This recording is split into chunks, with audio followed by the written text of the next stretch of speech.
Hey, welcome back to the bunker. Um, Today we're going to take a look at how you can read a star chart. Um, you've been stuck inside your house for a couple weeks now. Be nice to get outside. We did do that assignment with Planispheres, but this is just another way to go about checking out the sky. And these are very easy things that you can get online. The star charts are. I'm using one that I found online, and I will show you how we can read that. And it's a pretty simple process. So here we go. All right, so this is a star chart. If you take a look at it, it kind of looks like our planisphere. We have the same circle. The difference is that we don't have like each month with times around it like we do with our planisphere.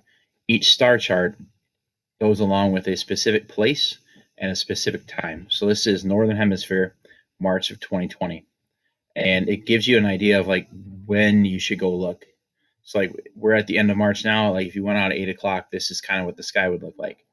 Unfortunately, right around now, going out at 8 o'clock, it's still kind of light out, so you're not going to see very much. But even if you went out later, this is pretty close to what you'd be able to see in the night sky. Now, this sky map that comes from a website called skymaps.com does give you a pretty nice sky calendar that shows you the things that you can see um, at different times of the year. So, like, we are right around March 27th. So, when you see the moon tonight, you'll see a very bright star next to the moon, and that bright star is actually the planet Venus. Um, and that probably will appear closer to the horizon, um, since Venus kind of sticks closer to the sun, being that Venus is closer to the sun than the Earth is. Now, as far as how to read this thing, we've talked about the zenith point before. The zenith was that point that's directly above your head when you go outside in the night sky. On your star chart, the zenith should be right there in the middle. And this sky map is quite nice because it gives you a plus right there in the middle. So that is the point that's directly above your head. Right. Then these black lines all around it, that is the horizon. And lots of these sky maps and star charts will give you kind of like a landscape around there as they do that. Kind of this one shows hills. Sometimes I've seen them with there's your horizons. I've seen them with like buildings and trees and stuff like that.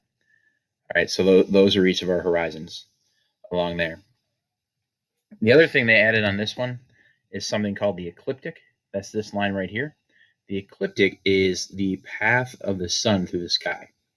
So like this time of year, that if you're looking to the south, the sun kind of follows this path through the sky, rising just close to east and pretty close to west, right there. And the last part of this that's on here is like if you're halfway up in the sky.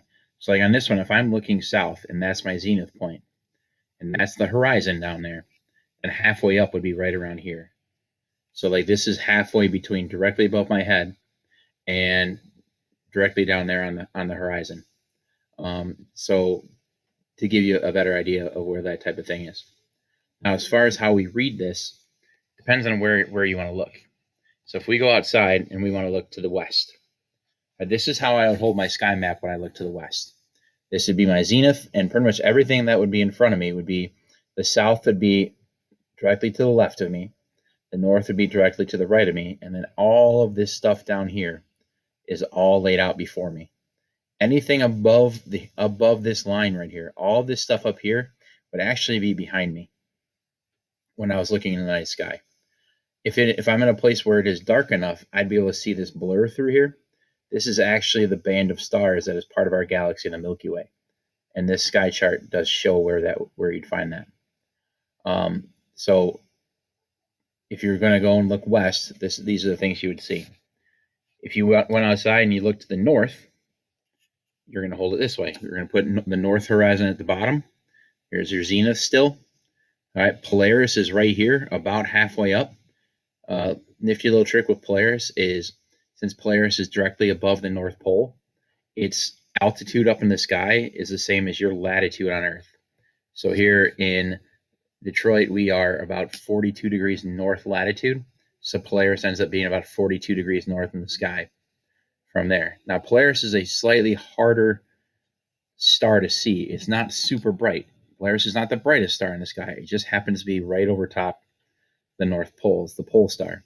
Something that would be pretty easy to see, though, if you're somewhere that's kind of darker, would be the Big Dipper as you're looking north, and that's right there. The Dipper part is the easiest thing to see in the entire constellation of Ursa Minor, or Ursa Major. Sorry.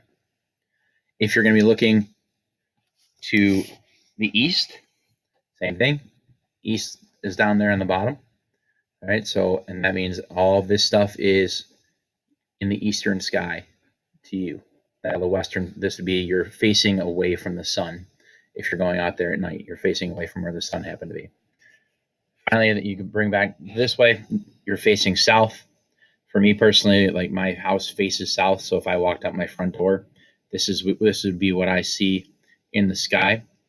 When I walked outside, generally this time of year, if you go out at night, you can still kind of see Orion a little bit there.